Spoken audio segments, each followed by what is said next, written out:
인간을 다른 많은 동물들과 차별화하는 한 가지 특징은 호기심이다. 살아남기 위해 필요한 거의 모든 것을 갖추고 있음에도 여전히 저 언덕 너머나 바다 건너 혹은 멀리 떨어진 행성에 무엇이 있는지 알고 싶어 한다.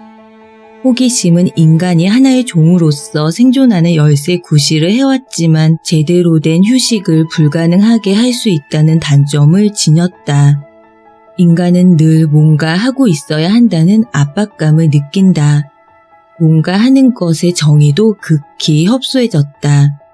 대부분의 사람들에게 뭔가 한다는 것은 바쁘다는 뜻이다. 가끔 바쁜 것이 아니라 늘 바쁜 것. 인간이 뭔가 한다는 것은 언제나 분주하다는 뜻이다. 소크라테스는 바쁜 삶의 황폐함을 경계해야 한다고 주장했다. 항상 바쁘다는 것은 인생의 본질적인 리듬이 결여되어 있다는 뜻이다. 여기서 리듬이란 무언가 하는 것과 하지 않는 것 사이의 대비다. 인간은 바쁜 와중에 이러한 대비를 놓친다. 하지만 대비의 리듬이야말로 건강하고 자연스럽다. 해먹에 몸을 누이듯 우리는 활동과 휴식 사이를 오가야 하며 활동만큼 휴식 또한 진지하게 생각해야 한다. 우리에게는 휴식이 더 필요하다. 휴식의 양뿐 아니라 질도 문제다. 질 높은 휴식을 누릴 수 있어야 한다. 휴식 자체를 위해서도 그렇지만 폭넓은 인생을 위해서도 질 높은 휴식을 늘려야 한다. 휴식은 행복을 위해 필요할 뿐 아니라 생산성을 높이는 데 필수다. 온라인 검색을 잠깐만 해보아도 지금이 셀프케어의 시대임을 알 수 있다. 셀프케어란 자기 돌봄일 것인데 내 생각에 최상의 자기 돌봄이란 바로 휴식이다. 하지만 현대인은 휴식 결핍에 시달리고 있다. 우리는 더 쉬고 싶고 더 쉴 수 있고 아마 생각보다 더 쉬고 있을 수도 있다. 하지만 확실한 것은 쉬고 있다는 느낌을 받지 못한다는 것이다. 이 책은 제발 쉬자는 요청이다. 이제 우리는 휴식을 가치 있게 여기고 휴식의 효과를 입증하며 휴식의 장점을 지켜 세우기 시작해야 한다. 휴식은 사치가 아니라 필수다. 나는 이 책을 통해 여러분이 휴식을 다시 생각하고 자신의 삶에서 휴식의 자리를 만들도록 자극받길 바란다. 책의 마지막에 이르러선 여러분 각자가 자기 돌봄을 위한 휴식 처방이나 시간 활용법에 대해 참신한 사고를 하게 되면 좋겠다. 책이 주는 휴식을 만끽하시라. 독서보다 편안한 휴식은 없는 듯하다. 더구나 휴식에 관한 책을 읽는 것보다 휴식이 되는 일이 어디 있겠는가. 우리는 좀 더 진지한 태도로 휴식을 생각해야 한다. 수면이 호사가 아니듯 휴식 또한 호사가 아니다. 의미 있게 살고 싶다면 휴식은 필수다. 가장 좋은 휴식법은 무엇보다 자신이 좋아하는 것과 선택에 좌우된다. 그러나 참고가 될 만한 선택이 있다면 선택에 도움을 줄 수 있다. 양질의 휴식 기회를 최대한 늘리는 방법을 단계별 지침으로 만들었다. 아래 소개한다. 1. 충분한 휴식을 취하고 있는지 확인하자. 수면 부족인지 알아보기 위해 매일 밤 잔 시간을 적어두듯 하루에 몇 시간이나 쉬는지 확인하는 작업을 시작해야 한다. 어제를 생각해보자. 몸과 마음의 배터리를 재충전할 시간을 충분히 들였는가? 하던 일을 멈추고 생각할 여유가 있었는가? 뭔가를 그냥 하는 게 아니라 생각할 기회가 있었는가? 아예 생각조차 안 하는 시간, 머리의 스위치를 꺼버릴 시간이 있었는가? 휴식 테스트에서 행복 점수가 가장 높았던 사람들은 하루에 5에서 6시간 휴식을 취한 이들이었다. 꽤 긴 시간 같아서 그렇게 쉴 방법은 도대체 없다고 생각할 수도 있겠지만 실상 여러분이 취하는 휴식 시간은 생각보다 많을 수 있다. 시간 활용 조사 결과에 따르면 영국인들의 일간 휴식 시간은 꽤 길다. 6시간 하고도 9분을 여가 활동에 쓴다. 물론 평균 시간이고 일부 사람들, 특히 어린아이의 부모나 가족을 돌보는 이들은 분명 이보다 훨씬 더 적게 쓴다. 또 한 가지 기억해야 할 점은 이 수치가 일주일의 평균치라는 것이다. 따라서 조사에 참여한 사람들 가운데 일부는 주중 저녁에 한두 시간 밖에 쉬지 못하더라도 주말에는 자유시간이 많을 수 있다. 휴식 시간이 많을수록 다 좋은 것은 아니다. 휴식 테스트에서 하루에 쉬는 시간이 전혀 없다고 말한 사람들은 그보다 오래 쉰다고 말하는 사람들에 비해 행복 점수가 월등히 낮았는데 하루 6시간 이상 휴식을 취하는 이들의 행복 점수도 떨어지긴 매 한 가지였다. 이들은 병이나 실업 때문에 어쩔 수 없이 쉬어야 했던 경험이 있는 사람들일 수 있다. 다른 연구 결과 또한 이러한 추측에 부합한다. 장기 병가를 낸 사람들이 가장 여가 시간을 즐기지 못했다. 반면 시간이 거의 없을 때 한 가지 이점이 있다면 일단 여가 시간이 생기면 그 시간을 더 만끽한다는 점이다. 우리가 진행한 휴식 테스트 결과를 반영하는 또 하나의 결과가 있다.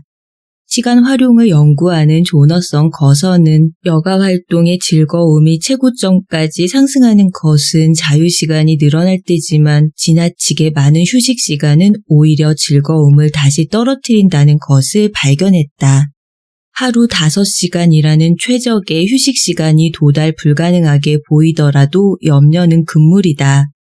바쁜 스케줄에서 휴식 시간을 빼오는 방법은 생각보다 많다. 물론 5시간이라는 휴식 시간을 아무것도 안 하는 시간으로 따로 빼야 한다는 뜻이 아니다.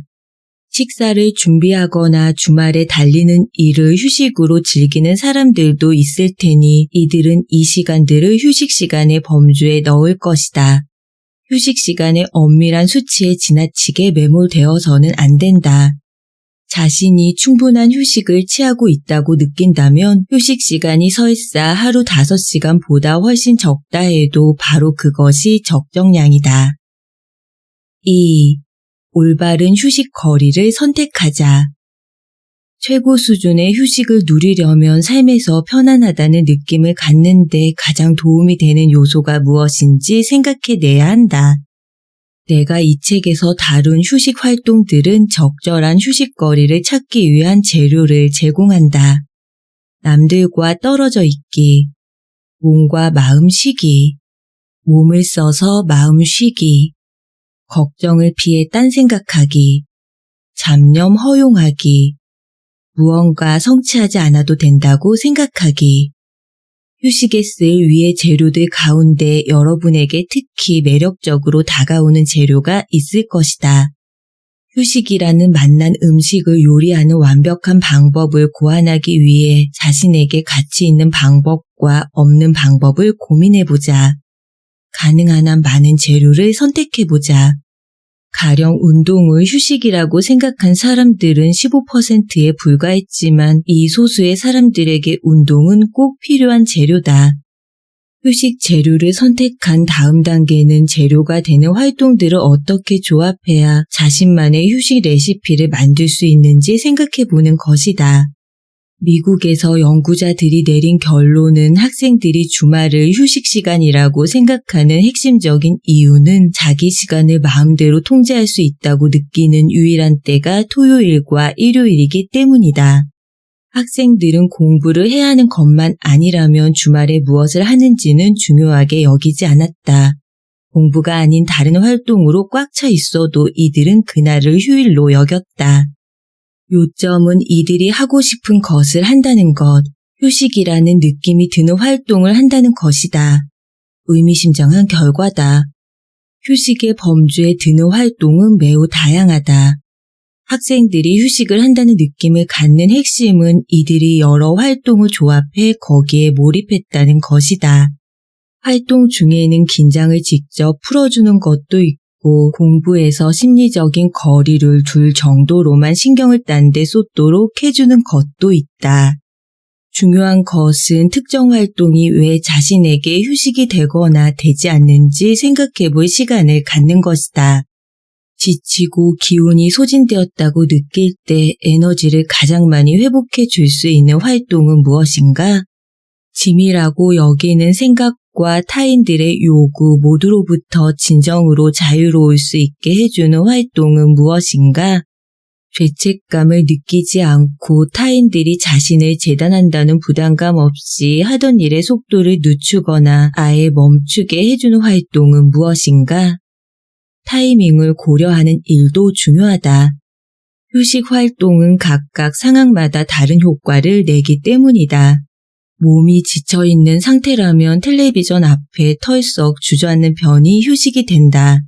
하지만 일과 근심으로 마음이 지친 상태라면 밖에 나가서 산책을 하는 것이 기분 전환에 더 좋을 수 있다. 3. 스스로에게 휴식을 허하자. 자신에게 맞는 이상적인 휴식 재료를 선택했고 휴식을 실천에 옮길 시간을 마련했다면 이제 다음 단계로 넘어가야 한다. 스스로에게 휴식을 허하는 것이다. 여러분은 얼마나 자주 자신에게 휴식을 허락하지 않고 피곤한데도 일을 하라고 몰아붙이는가?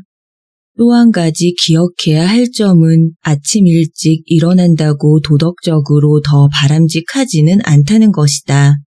아침 일찍 일어나는 것이 자신에게 맞을 수도 있고 아닐 수도 있다. 하루를 휴식으로 시작할 수 있도록 조율 가능하다면 늦잠이라고 알려진 그것 해도 좋다. 4. 스트레스를 받고 있다면 가장 좋아하는 휴식 활동 15분을 스스로에게 처방하자. 시간에 쫓기는 상황에 신속하게 영향을 끼칠 활동이 있는가?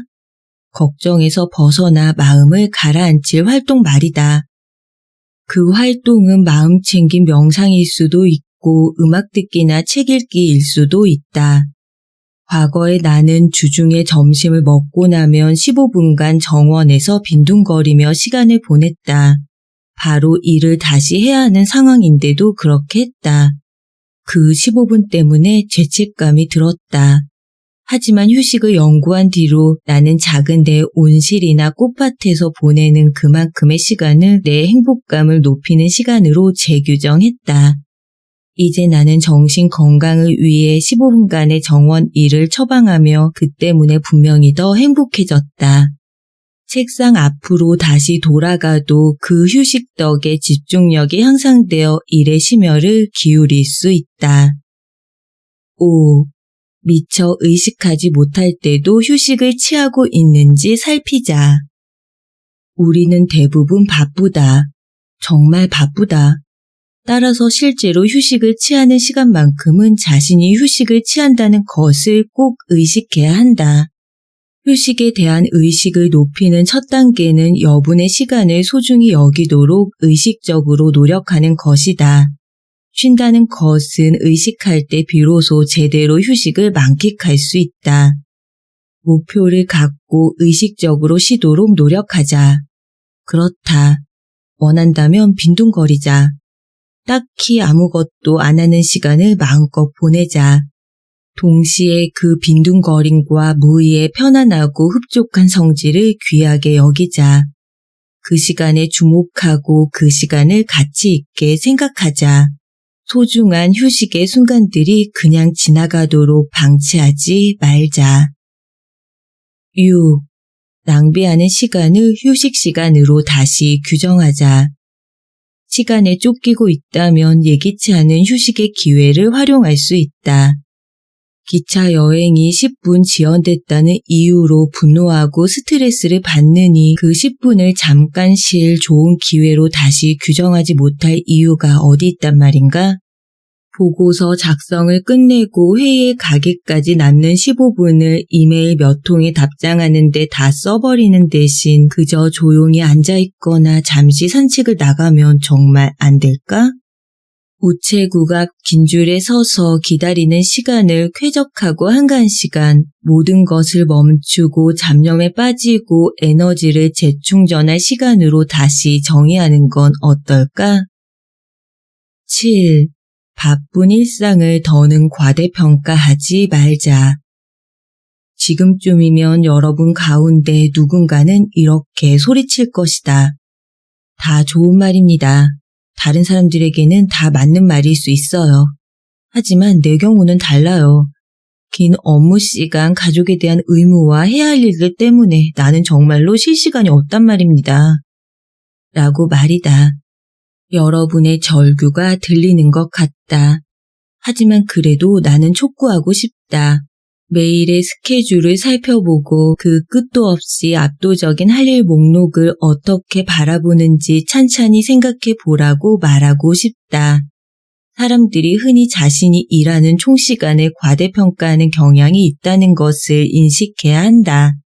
사람들을 만나는 행사 자리에서 관객에게 이 질문을 던지면 대부분 자신이 일주일에 45에서 50시간을 일한다고 말한다.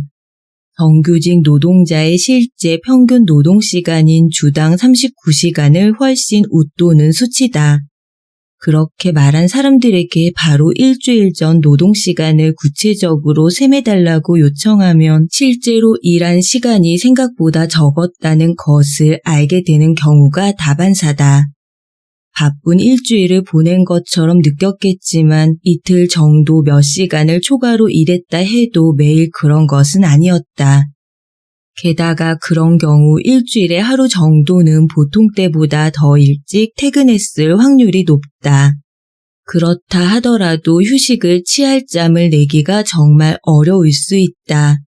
이 문제에 접근하는 두 가지 방법이 있다. 하나는 며칠에 한 번씩 2시간을 따로 내어 할 일 목록에 있는 자잘한 일들을 한꺼번에 마치는 것이다. 이 일을 모두 해치우면 며칠이고 머리에서 떠나지 않던 업무 가운데 얼마나 많은 것이 고작 몇 분이면 끝낼 만한 일인지 알게 되어 적잖이 놀랄 것이다. 이렇게 해야 할 일들을 목록에서 삭제하는 것은 엄청나게 흡족한 경험이다. 게다가 자잘한 일을 해두고 나면 더 큰 일을 할 수 있는 에너지가 전보다 더 많이 충전된다는 것을 느낄 것이다. 물론 그렇게 해도 모든 일을 끝낼 수는 없다. 오히려 일이 늘어날 수도 있다. 두 번째 접근법을 고려해야 하는 지점이 바로 여기다. 할 일 목록이 끝나지 않으리라는 것을 그냥 받아들이는 방법이다. 목표 달성이란 이룰 수 없는 희망에 불과하다. 이룰 수 없는 목표를 추구해봤자 헛고생이다. 생각해보라. 설사 기적이 일어나서 목록에 있는 모든 과제를 하룻밤 사이에 다 끝냈다고 해도 다음 날은 더 많은 일이 생길 것이다. 아무리 바지런하고 짜임새 있게 일을 처리한다 해도 예기치 않은 일은 벌어지기 마련이다. 처리해야 할 일상사도 늘 생긴다. 수도관은 셀 것이고 사람들은 우리를 놀라게 할 것이며 사건은 우리 생각을 앞질러 벌어질 것이고 메일 함에는 또 다른 이메일이 도착할 것이다. 누군가 문자를 보내 뭘 해달라고 부탁할 것이다. 그러나 괜찮다. 해야 할 일은 끝나지 않는다. 여러분은 이제 그 사실을 받아들였다. 할 수 있을 때 새로운 과제를 할 것이다. 그 때문에 스트레스를 받지 않을 것이다. 지금 당장은 휴식을 취하면 된다. 수십 가지 시간 관리 기법들은 우리가 노동시간과 여가시간을 모두 효율적으로 쓰도록 도와준다고 주장한다.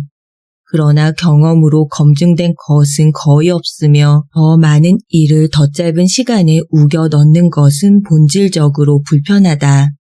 당신이 실제로 일하는 시간 일부를 수다로 낭비했을 수도 있고 만약 하루 종일 더 열심히 집중했다면 업무를 더 일찍 마쳤을 수도 있지만 일을 즐길 만한 것, 심지어 참을 만한 것으로 만들어주는 건 동료들과의 즐거운 시간, 이따금씩 인스타그램을 확인하는 일이다. 작가인 올리버 버크먼은 지속적으로 시간에 쫓긴다는 느낌을 받을 때는 무엇을 중단할지부터 능동적으로 결정해야 한다고 제안한다. 가령 독서 모임을 그만두는 것이다. 아니면 자신이 요리에 재능이 없음을 받아들이고 복잡한 요리법을 시도하기를 포기할 수도 있다. 만날 날짜를 제대로 정하기 힘든 친구를 쫓는 노력을 중단하는 것도 좋다. 정말 탁월한 조언이다. 단 주의할 점이 있다. 포기할 일을 정할 때는 아주 세심해야 한다는 것이다. 다른 모든 일을 감당할 수 있게 해주는 휴식 활동을 잃는 실책을 범하지는 말자. 과거에 즐겼지만 지금은 허드렛 일이 되어버린 활동을 포기하는 것이 좋다. 내 경우를 이야기하자면 나는 스페인어 수업을 포기했다. 수업 시간 10분 전에 지하철에서 숙제를 하려고 50번쯤 애쓰는 나를 발견한 뒤의 일이다. 스페인어를 구사하고 싶었고 스페인어 선생님도 좋았지만 스페인어를 공부하는 데 필요한 시간은 내가 감당할 수 없었다. 스페인어 수업은 재미있지만 시간에 대한 압박 때문에 결국 즐거움보다는 스트레스가 컸다. 내 경우 포기는 올바른 결정이었다. 하지만 가령 합창단을 나오는 일은 스페인어 수업과 다를 수 있다. 시간과 노력을 들여야 연습을 하러 갈 수 있다는 이유만으로 합창단에서 나오는 것은 진정한 편안함과 재충전의 느낌을 주는 활동이 일주일에 그 활동 하나뿐일 경우 오히려 역효과를 낼 수 있다. 8. 그냥 안 됩니다. 라고 말하자. 시간이라는 장애물에서 자유로워지려면 시간표를 좀 더 과격하게 손봐야 할 수도 있다. 수첩을 빼곡히 채워야 한다는 강박을 느끼는 사람들에게는 고통스러운 일일 수 있다. 그러나 내가 전에 쓴 책에 도움이 될 만한 팁이 하나 있다. 우리는 지금은 시간이 없어도 앞으로는 시간이 더 남을 것이라 생각하는 경향이 있다. 하지만 시간인지 관련 연구가 내놓는 증거는 하나같이 이것이 사실이 아님을 밝혀준다. 우리는 현재 나보다 더 짜임새 있고 단련된 버전의 더 나은 내가 되지 못한다. 무슨 일을 해도 예상보다 더 오래 걸릴 것이다. 일시적으로가 아니라 늘 그럴 것이다. 예기치 못한 과제나 틀어진 일 때문에 신경이 분산될 위기가 늘 있기 때문이다. 전념하는 활동이나 행사의 숫자를 의도적으로 줄이고자 작심하지 않으면 올해보다 내년에 자신에게 더 많은 시간을 내게 되는 일은 결코 없을 것이다. 누군가가 6개월 뒤에 열리는 이틀짜리 컨퍼런스에 초대한다면 어떻게 해야 할까? 그럴 경우 스스로에게 질문을 해보라. 이틀짜리 컨퍼런스를 6개월 뒤가 아니라 바로 2주 뒤 일정에 집어넣어야 한다면 할 일이 너무 많아 겁이 나는가? 그렇다라는 대답이 나온다면 6개월 뒤의 컨퍼런스 초청은 거절해야 한다. 그때 지금보다 덜 바쁠 확률은 극히 낮기 때문이다. 또 다른 시나리오를 생각해 볼까? 내년에 논문 심사위원으로 와달라는 요청이 왔다. 내일 있을 위원회용 논문을 읽었는가? 안 읽었다.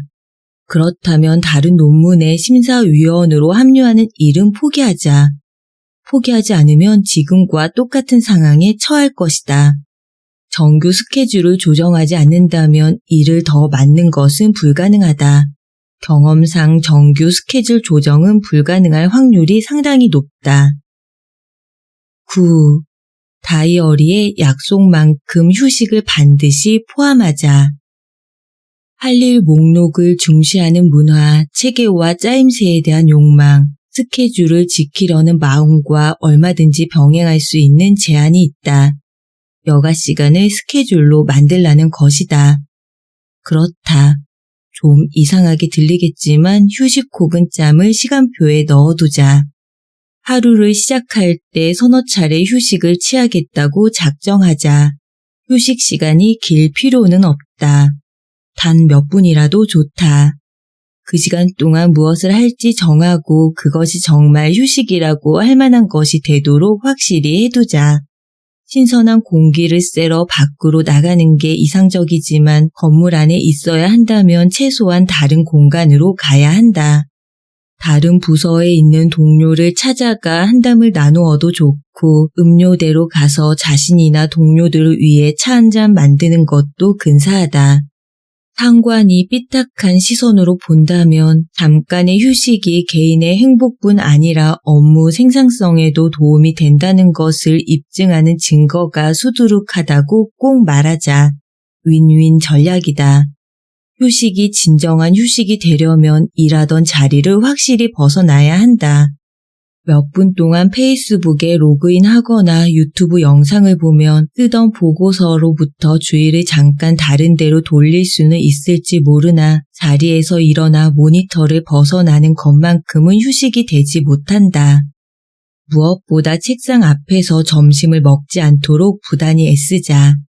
책상 앞에서 점심 먹는 일을 아예 금지하는 소수의 기업들이 있다. 바람직한 방침이다. 그러나 이러한 방침도 직원들에게 점심시간을 충분히 보장하는 방침보다는 못하다. 점심시간을 보장하는 것은 큰 진전일 수도 있으나 오히려 아름다운 옛 시절로 돌아가는 것에 불과하다. 한번 생각해보자. 점심시간을 1시간 오롯이 즐길 수 있다는 것, 하루 중 차를 마시는 시간이 정해져 있다는 것이 무엇인지 말이다. 마지막으로 둘 중 하나를 제대로 만끽한 게 언제인가? 오늘날 가장 똑똑한 기업들은 책상 앞을 벗어나는 일이 직원의 생산성과 수익 향상에 얼마나 큰 가치가 있는지 제대로 파악하고 있다. 그러나 여러분이 다니는 회사가 식당이나 카페를 닫고 그곳에서 일하는 직원들을 해고했다면 여러분과 동료들이 제대로 된 점심을 먹으러 회사 밖으로 나가도록 혹은 15분 동안 차와 비스킷을 먹을 시간을 내도록 직접 시간을 짜보자. 결론. 자신의 휴식 스케줄을 짜되 휴식 스케줄을 깰까봐 두려워하지는 말 것. 결국 쉬자고 하는 일들이다. 휴식 스케줄이 또 하나의 부담이 되는 일은 없어야 한다. 10. 당신의 인생에 소박한 휴식의 순간을 선물하자. 살면서 피할 수 없이 해야 하는 일들 가운데 좀 더 편안하게 할 수 있는 일이 있는지 살펴보자. 우리는 최대한 서둘러 일을 처리하는 방식에 익숙해져 있다.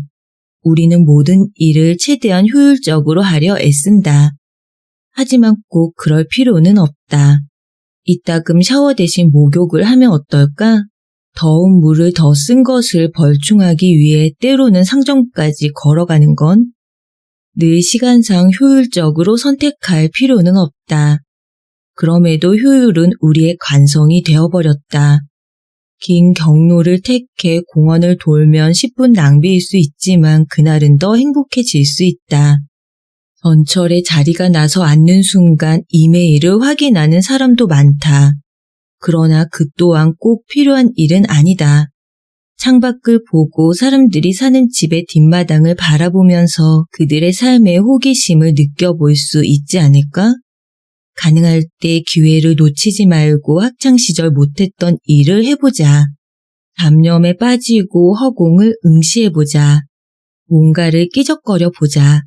직소 퍼즐이나 성인용 컬러링 북을 사서 칠해보면 어떨까? 11. 휴식 상자를 만들자.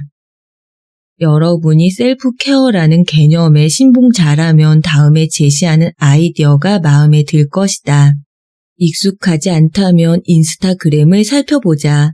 셀프 케어와 관련된 제안이 끝없이 나온다는 것을 알게 될 것이다.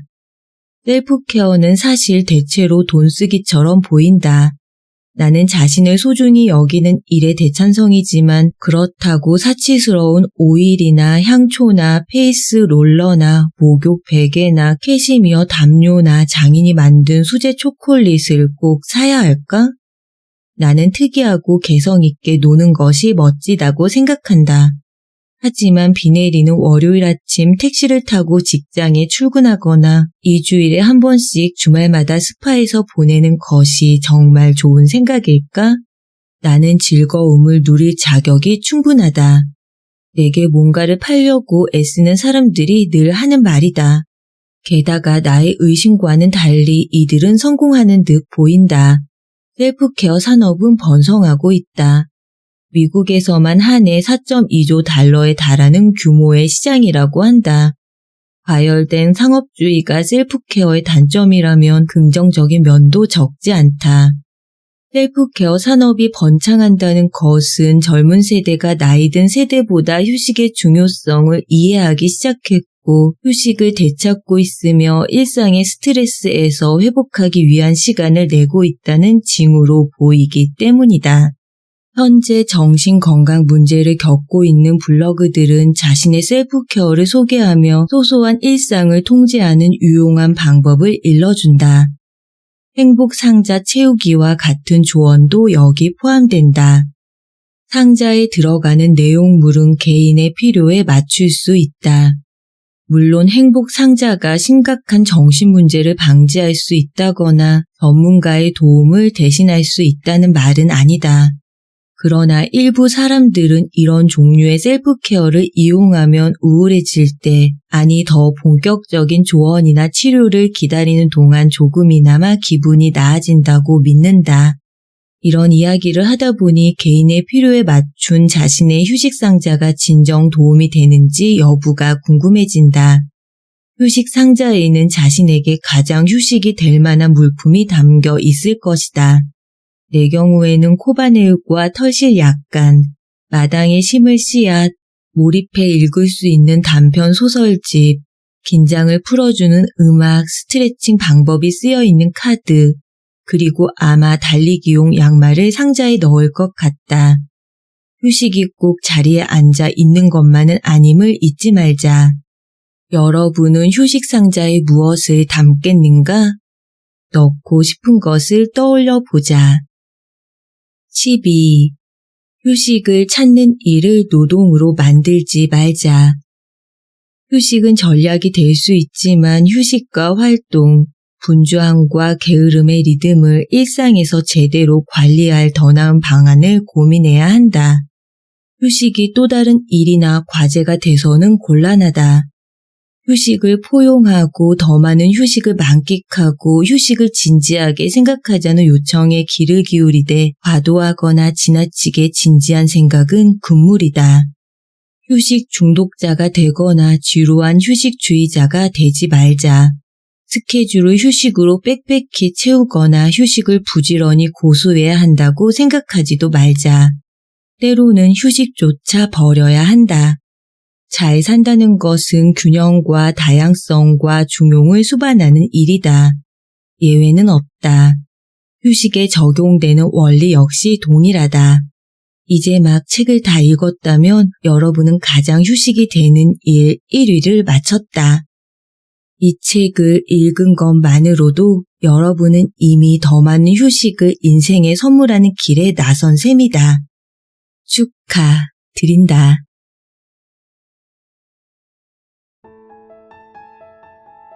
오늘 설의책방에서 여러분과 함께한 책은 클라우드 해먼드 지음, 오수원 옹김, 웅진 지식하우스 출판, 어떻게 쉬어야 할지 모르는 사람들을 위한 최고의 휴식법 10가지라는 부제가 붙은 잘 쉬는 기술입니다. 명절과 공휴일이 연결된 황금 연휴 기간, 여러분은 어떻게 지내고 계신가요? 평소 바쁜 일상과 업무로 휴식이 절실했던 만큼 이 기회를 잘 활용해 제대로 쉬고 계시나요? 그렇다라고 자신있게 말할 수 있는 분이 생각보다는 많지 않을 것 같습니다. 열심히 사는 것이 미덕인 사회에서 우리는 최선을 다해 하루하루 성실히 지내는 것에 익숙한 반면 아무것도 하지 않는 시간에는 오히려 어색함과 당혹스러움을 느끼곤 합니다. 건강상의 이유로 한동안 여러분과 만나 뵙지 못하며 회복의 시간을 보내는 동안 저 또한 맘 편히 쉬지 못하던 중에 이 책을 만나 진정한 휴식의 의미를 돌아보게 되었습니다. 방송인이자 보스턴 대학교 심리학 강사인 저자는 우리가 취하는 휴식의 양이 일의 성과뿐만 아니라 행복감과 직결된다는 것을 강조하며 하루 일과 중에 반드시 휴식 시간을 포함해야 한다고 말합니다. 무엇보다 막상 쉬어야 하는 순간이 와도 어떻게 쉬어야 할지 몰라 쩔쩔매거나 쉬어도 쉬는 것 같지 않다고 말하는 사람들의 마음을 파악하고 제한하는 휴식법 중 책 읽는 시간을 으뜸으로 강조하는데요. 작가의 바람대로 제가 이 책을 통해 생각의 질주를 멈추고 온전히 쉼의 여유와 평안을 얻은 것처럼 오늘 이 시간이 여러분들께도 편안하고 따뜻한 휴식의 순간이 되었기를 바랍니다. 오늘도 한 권의 책과 함께 소중한 마음 나눠주신 여러분 감사하고 사랑합니다. 저는 다음 이 시간 여러분들의 일상과 인생의 활력이 되고 도움이 될 수 있는 또 다른 책과 함께 다시 서리책방 문을 열겠습니다. 세상은 뷰티풀, 인생은 원더풀. 당신이 최고입니다.